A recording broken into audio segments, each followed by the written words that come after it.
Hello मेरे प्यारे बच्चों, आई होप आप सब बढ़िया होंगे। बच्चों, आज की क्लास में हम लोग डिस्कस करेंगे करंट डेंसिटी और vector form of Ohm's law. तो चलिए स्टार्ट करते हैं। करंट डेंसिटी क्या होती है?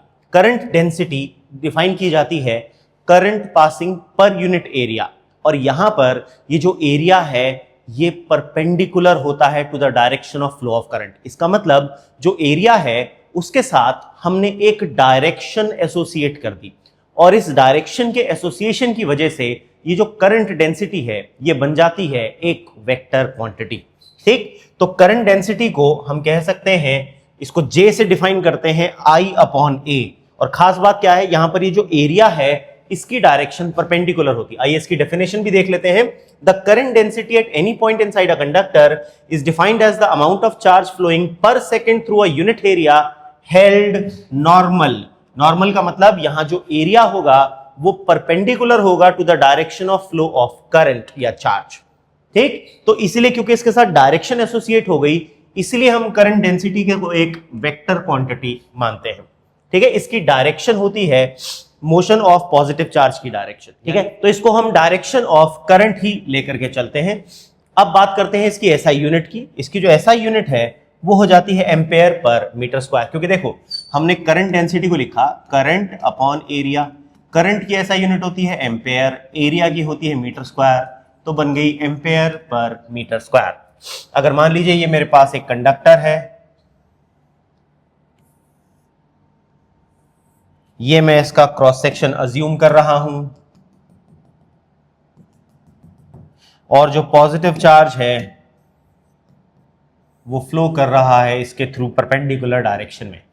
ठीक है ना, तो अगर करंट I फ्लो कर रहा है through a unit area A, तो हम करंट डेंसिटी को बोलते हैं I/A। इसके बाद बच्चों बात करते हैं कंडक्टेंस की। अगर आपको याद हो हमने पढ़ा था रेजिस्टेंस, तो कंडक्टेंस और कुछ नहीं, रेजिस्टेंस का रेसिप्रोकल है। रेसिप्रोकल से मतलब बिल्कुल ऑपोजिट है। रेजिस्टेंस क्या थी?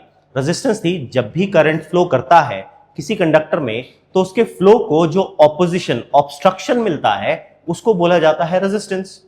कंडक्टेंस बिल्कुल उल्टा है। कंडक्टेंस का मतलब हो जाता है करंट के पैसेज में कोई मटेरियल कितनी आसानी पैदा कर रहा है, यानी करंट कितनी आसानी से किसी मटेरियल में फ्लो कर सकता है, उसे बोला जाता है उसकी कंडक्टेंस। इसको हम कैपिटल G से डिनोट करते हैं, तो कंडक्टेंस G बिकम्स 1/R। अब क्योंकि रेजिस्टेंस की यूनिट होती थी ओम और वो नीचे अपॉन में आ गया, तो इसलिए इसकी ऐसा यूनिट हो जाती है पर ओम, या उसे उल्टा लिख देते हैं MHO, मो, या साइमंस। ठीक है, तो ये आपके पास 3 यूनिट हैं, आप इन 3 में से कोई सी भी यूज कर सकते हैं फॉर कंडक्टेंस। अब यहां पर एक इंपॉर्टेंट पॉइंट जो आपके काम में आएगा, वो इंपॉर्टेंट पॉइंट क्या है, लेट अस सी। वो इंपॉर्टेंट पॉइंट है बच्चों कि अगर आपको याद हो रेजिस्टेंस की जो कॉम्बिनेशन 10th में पढ़ी थी आपने, RS हो जाता था R1 plus R2 plus R3 and so on. ऐसे ही RP हो जाता था, बल्कि इसको हम 1/RP लिखेंगे, 1/RP हो जाता था 1/R1 plus 1/R2 plus 1/R3 and so on. ठीक, तो ध्यान रखिएगा ये RS को मैं लिख सकता हूं 1/GS, तो बन जाएगा 1/G1 plus 1/G2 plus 1/G3 and so on. और 1/R को मैं लिख सकता हूं कंडक्टेंस, तो GP equals to G1 plus G2 plus G3 and so on. तो इस तरीके से कॉम्बिनेशन ऑफ कंडक्टेंसेस आप बना सकते हैं रेसिप्रोकल करके, बिल्कुल ठीक है।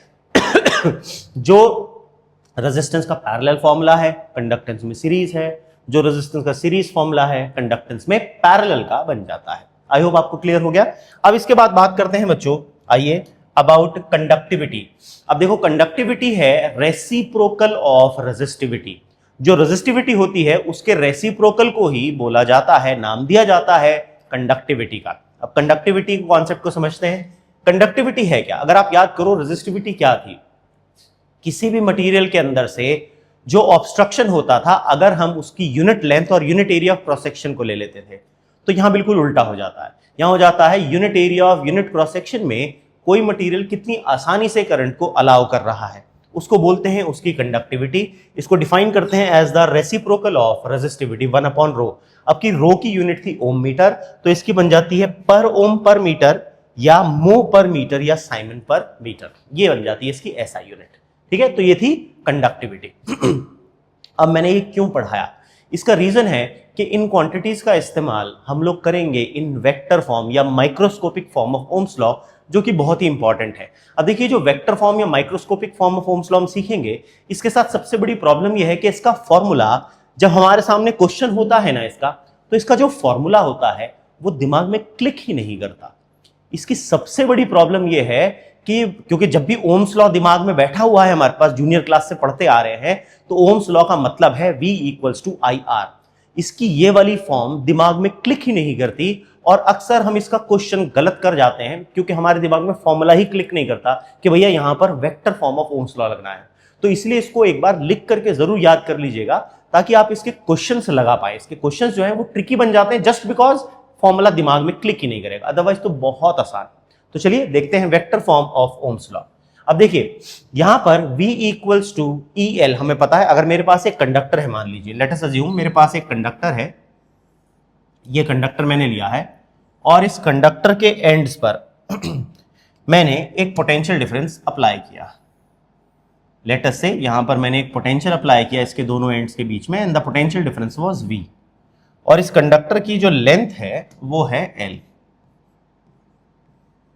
ठीक है, अब मुझे पता है ये पॉजिटिव इलेक्ट्रोड है, ये नेगेटिव इलेक्ट्रोड है, तो इसके अंदर एक इलेक्ट्रिक फील्ड डेवलप होगी। किधर से किधर? From positive towards negative. इसके अंदर एक इलेक्ट्रिक फील्ड डेवलप हो जाएगी फ्रॉम पॉजिटिव टूवर्ड्स नेगेटिव। तो मैं यहां पर लिख सकता हूं V = E × L। कैसे निकाला? ये फॉर्मूला था E = -dV/dr वाला रिलेशन हमने यहां यूज किया। तो V की value electric field into length आ जाती है मैग्नीट्यूड, माइनस साइन केवल शो करता था, डायरेक्शन पढ़ चुके हैं ऑलरेडी हम ये बात। तो अब V की वैल्यू IR और R की वैल्यू ρL/A रख दिया जाए, तो देखो V की वैल्यू एक ये भी है और V की वैल्यू एक ये भी है, दोनों को इक्वेट कर दो, L से ये L कैंसिल हो जाएगा। तो मेरे पास अब देखो ये जो I/A होता है इसको हम बोलते हैं करंट डेंसिटी J। तो मेरे पास फॉर्मूला बन गया E = J × ρ। अब याद करो ये जो रो है, ठीक है, इसको इधर ले आओ तो आपके पास आ गया J = जब ये अपॉन में आ जाएगा, ठीक है ना, इसको वेक्टर फॉर्म में लिख दिया तो आपके पास आ जाएगा J = E/ρ। लेकिन अगर आप याद करो 1/ρ को तो हम लिखते थे कंडक्टिविटी सिग्मा, तो फॉर्मूला बन जाता है J = σE। इसी को बोलते हैं वेक्टर फॉर्म या microscopic form of Ohm's law. और ये बहुत ही इंपॉर्टेंट है बच्चों बोर्ड एग्जाम्स के लिए।